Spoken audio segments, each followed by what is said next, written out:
Oi, mamães! Quero continuar falando com vocês sobre o assunto do último vídeo. Roda a vinheta.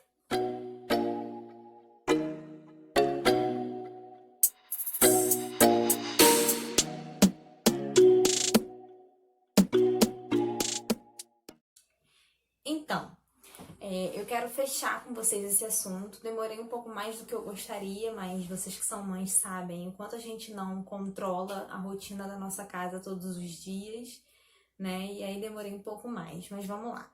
No último vídeo a gente falava sobre amamentação e eu destaquei com vocês duas coisas que eu aprendi, que eu li sobre, que aconteceu comigo, né? E uma delas foi a característica do seu seio, né? E você crescer na potência do seu leite. Hoje eu quero continuar falando sobre isso, coisas que eu fui aprendendo através da experiência, coisas que aconteceram aqui com a gente e a gente foi buscar informação. E aí acaba também se tornando uma dica, né, para as mamães.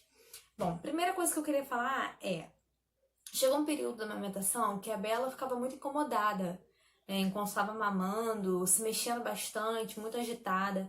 E aí eu comecei a achar que poderia ser algo com o fluxo do leite, né? Comecei a imaginar questões sobre hiperlactação, se o leite não estava com gosto diferente, se não estava com mastite. Comecei a imaginar mil patologias, mil problemas que poderiam estar acontecendo, quando que na verdade ela só queria arrotar.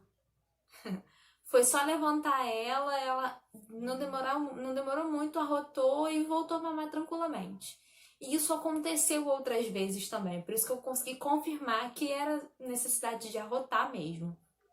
Então, menos um problema, né? Mais uma coisa aprendida.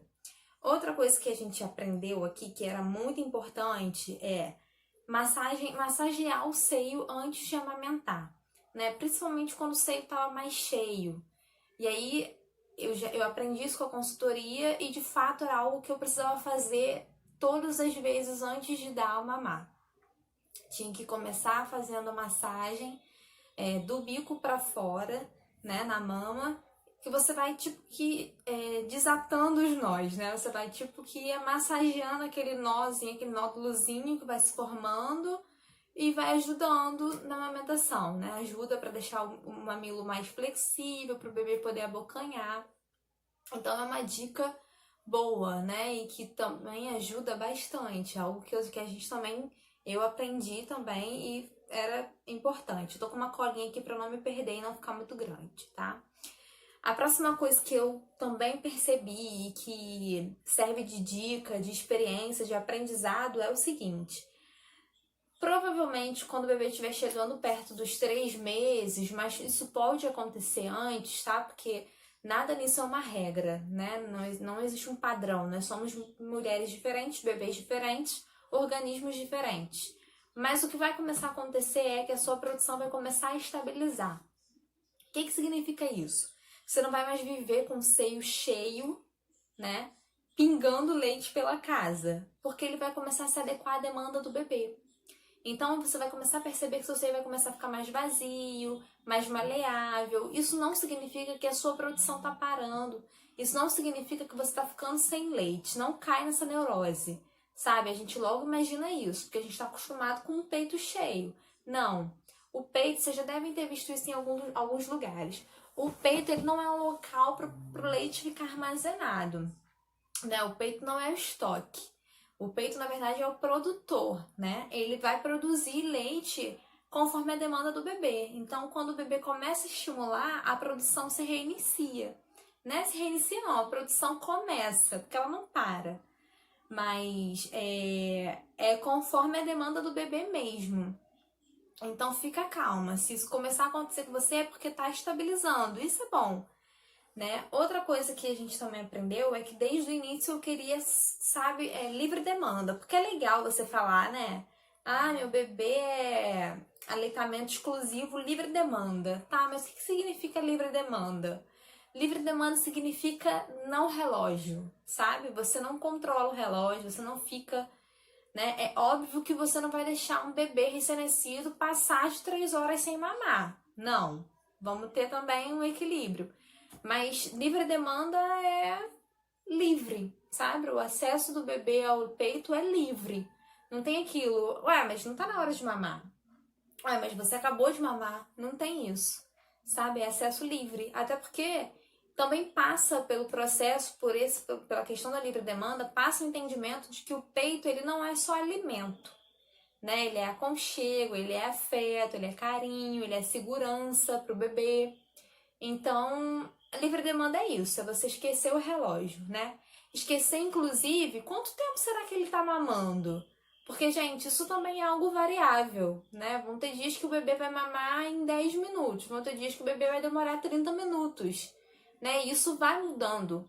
Conforme o bebê vai crescendo, esse tempo também pode ir diminuindo, porque ele vai ficando mestre na arte de mamar, né?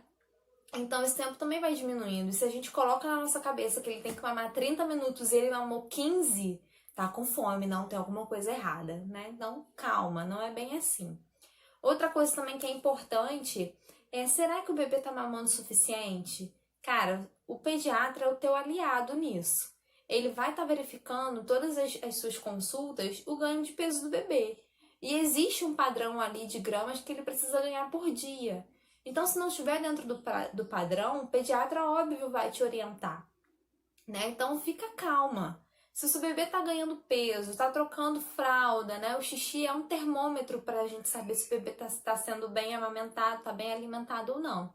Se você tá percebendo que o seu seio, você começa a mamada com ele um pouco cheio, no final ele tá mais maleável, tá mais vazio, então é porque as mamadas estão sendo sim efetivas, está sim nutrindo o seu bebê, tá alimentando, né? Uma coisa que é importante a gente perceber é como está sendo a sucção do bebê, né? Se está sendo ritmado, se ele está engolindo, né, o leite, se você consegue perceber esse movimento ritmado na boquinha do bebê, se a pega está sendo correta, isso é importante. Mas, junto com isso, tem essa verificação do peso, a verificação de troca de fraldas, a quantidade de xixi que o bebê está fazendo, tá? Isso também é algo para deixar a gente bem leve, para deixar a gente mais tranquila, né? E por último, e não menos importante, deixa eu só ver aqui. Isso mesmo. Pode chegar um momento em que o seu bebê não acorde mais de 3 em 3 horas para mamar, né? E aí, óbvio, você vai acordar, porque seu organismo vai te avisar, o seu peito vai ficar cheio.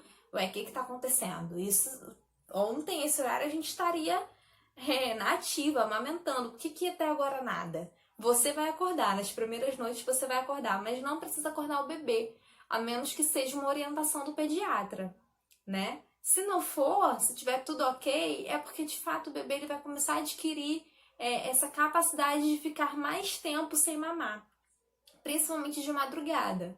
Então, conversa com seu pediatra. Isso aconteceu a primeira vez, tá tudo ok? Tá tudo ok. Relaxa, aproveita, vai dormir, sabe? Nas primeiras vezes eu nem conseguia relaxar e dormir porque meu peito estava tão cheio que me incomodava. Então eu tinha que levantar, extrair um pouco para poder voltar a dormir, sabe? Mas relaxa, isso vai acontecer. E é bom isso acontecer também, né? Aqui em casa a Bela não vai direto. Ela acorda agora uma vez só de madrugada para mamar. Mas antes era de 3 em 3 horas. Às vezes de 2 em 2 horas. Então foi um descanso para a mamãe aqui. Foi um descanso para as nossas noites. Bom, mães, acho que era isso. Na verdade, eu tenho só mais um tópicozinho de dica, que é algo que serve muito para as mães com bebês que têm refluxo, como a Bela teve. A gente trocava a fralda antes de mamar, sabe? Porque é melhor, porque você vai colocar ela deitada, vai mexer nela, vai virar para um lado, vai virar para o outro. E depois de ter mamado, isso acabava facilitando o refluxo, que já era natural que ele ia acontecer. E isso facilitava ainda mais. Claro que tem bebê que faz cocô depois da mamada. E aí não tem outro jeito, você vai ter que trocar. Mas é bom você começar a trocar antes de dar o mamar, tá bom? Foram coisas que a gente foi aprendendo, tem mais coisas. E a gente continua aprendendo muitas coisas sobre amamentação. Mas a gente fecha por aqui. Se você tem alguma coisa que você aprendeu aí na sua casa, que eu não falei aqui, ou que eu falei, mas que você aprendeu ou explicaria de outra forma, conta pra mim. Eu gostaria talvez de compilar tudo isso pra gente fazer dicas maravilhosas para as futuras mamães e para as mamães de primeira viagem. Tá bom, meninas? Beijo!